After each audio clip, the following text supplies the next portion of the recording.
Hello my loves and welcome back. In this video I wanted to talk to you about 5 things that you might be doing that will break your cat's heart and also drain their energy. Cats are such sensitive, sentient beings, and we might be doing these things that can diminish them without even realising it. So let me share with you today these 5 things that I would really love for you to think about whether you're doing or not, because it's impacting your cat's energy and emotional state. So let's dive in. So the first one is pretty obvious, okay? It's shouting at them. Now, I know we all lose our shit at times, and like I've shouted at my boys and I'm not proud of it, but I speak with complete transparency. I'm a human, and sometimes like they tip me over my edge and I shout, and it's not very often, and I feel so guilty after I've done it. And I think one of the things to be mindful of is that when we shout at our cats, it's about understanding that you have impacted their energy and there are ways to repair that. Okay, so like holding the guilt and shame in you isn't going to achieve anything. It's not going to make you feel better. It's not going to make your cat feel better. So what I've learned over the last few years is when I've shouted at the boys, I then step away. Like I go and meditate, or I go for a walk, or I speak to my sister, or I journal. I do something to shift my energy, because what's happened at that point, I've shouted at the boys because I have reached my capacity for input, like whatever it may be, and that needs to be shifted, okay? So then I come back to the boys and I will say to them, like, I am sorry, I apologise, I explain why I erupted, why it happened. And I also communicate with them, like, this is how I'd love for things to be moving forward, because let's face it, your relationship with your cat is exactly that. It's a relationship.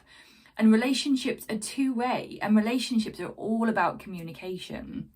So speak to them, share with them, explain to them why you lost your shit, what was going on for you, and how you've taken steps to help yourself, and then take things forward. Like, if you can, let it go.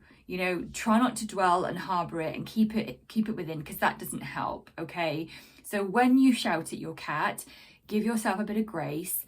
Prioritize yourself, take yourself away, do something to nurture and honor your emotional state at that time, and then come back to your cat to make amends, okay?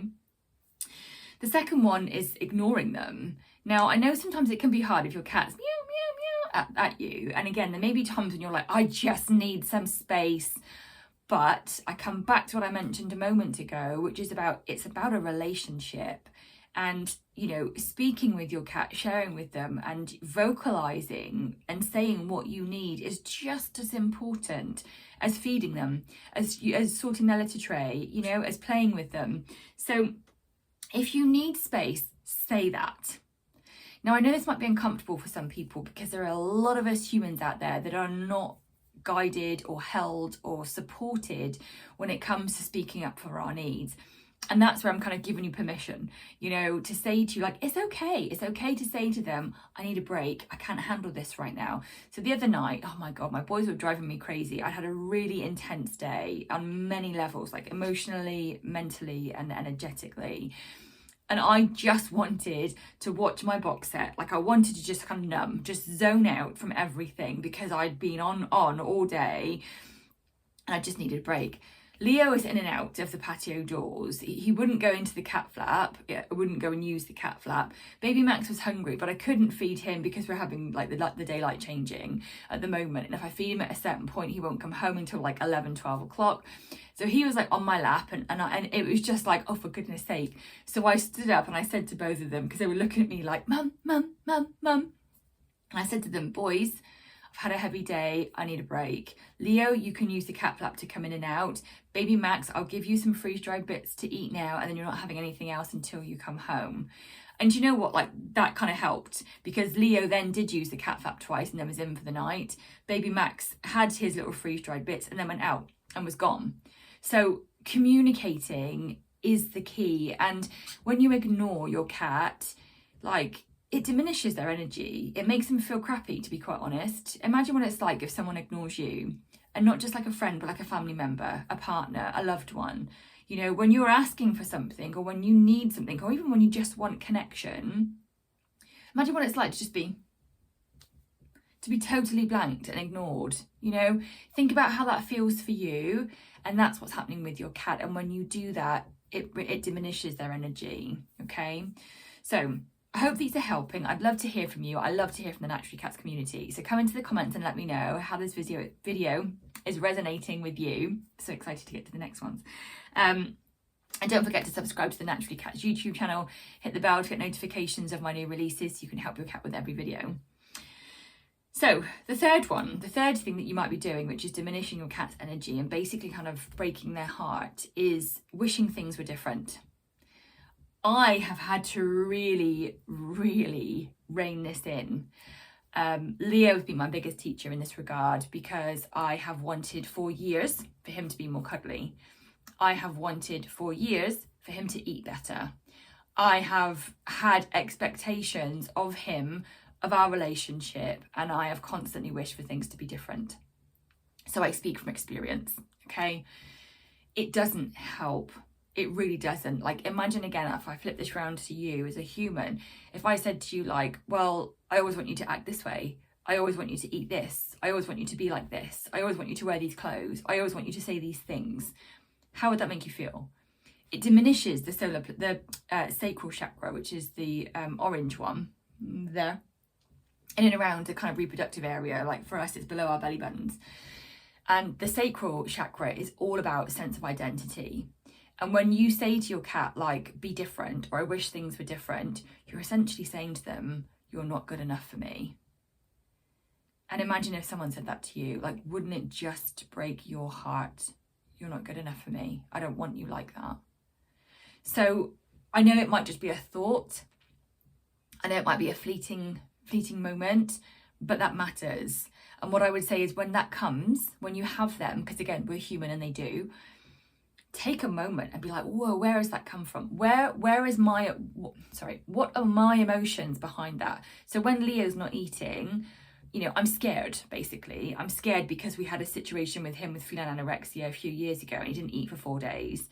So I'm fearful that he's going to die, essentially. I'm fearful that he's poorly and unwell and I can't help. I feel out of control. So I know that now that I can manage myself, and actually what I do is I say to him, thank you for sniffing at it. Thank you for going near the plate. You know, and I turn my like expectations into appreciation, and I take a good hard look at myself. And when it comes to like our physical relationship, hang on, got to turn my heater off. When it comes to our physical relationship and I am frustrated because he won't give me lap cuddles, or I haven't, you know, I pick him up and he's just like goes into freeze mode, doesn't want me to touch him, like I'm like, okay, I'm feeling needy. I need that physical reassurance. How can I show myself love right now? How can I find a way to feel nurtured and from another avenue? Okay, so wishing things were different is a really quick, surefire way to change the relationship and diminish the energy between you and your cat. The fourth one is about hiding emotions and energy from them. So I have had numerous people say to me in the soul space, my community for cat lovers, I try not to tell my cat how I feel, or I try to just hide my emotions inside, or I pretend that I'm fine. Like, how many of us have done that? It doesn't work. Again, I speak from experience. It does not work. Cats can feel our energy and our emotions sometimes before we're even aware of them, before we've even named them, identified them, connected with them. Like I said, peeps, they are sentient, they are sensitive, and they're actually energetic sponges. So you may not be vocalizing and saying what you feel, your cat can feel it anyway. So do yourself and your cat a favor, and again, start saying it, start sharing it, start speaking about it, start journaling with it, whatever it needs to be, but get it moving, get it out of you, because your cat's feeling it anyway. And if you're diminishing it yourself by not talking about it and trying to hide it and just keep it in, it's going to turn into horrible energy in your body, which is not what you want. Okay, and then the last one. Okay, I've had a really weird thing on my phone then. And then the last one is about labeling your cat. So do you say like they're your troublemaker cat, or they're your nervous cat, or they're your problem cat? When we label cats, we give them no space for growth. We give them no capacity to shift, change, evolve. Again, If I give you an example for you, it's like me saying like, oh, you're the grumpy one. You know, you're always really grumpy. Like, how would that feel? First of all, to have that label. And then what happens when you try to change that? When you try to be different? When you try to show that that's not all of who you are? It could just be a part. When you do this, you diminish your cat's energy. And again, like, it breaks their heart, because they are such profound teachers. They are deeply spiritual beings. And when you pigeonhole them, it gives them no space to connect with you, to expand your relationship, to deepen your connection. So have a think about the language that you're using when it comes to speaking about your cat. You know, what labels are you using that perhaps are a bit kind of limiting and restrictive for your cat, because you're going to alter their energy by you. So let me just have a quick recap. Sorry about the interruptions.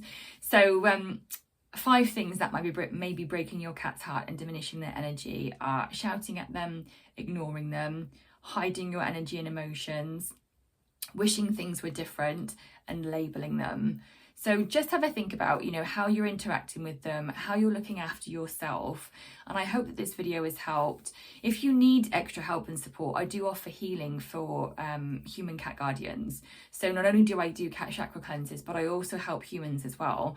I offer like a session that's one-to-one, and we can connect, and I can help you to heal whatever is going on with you, so that you can shift some of this stuff that you're bringing to your relationship with your cat.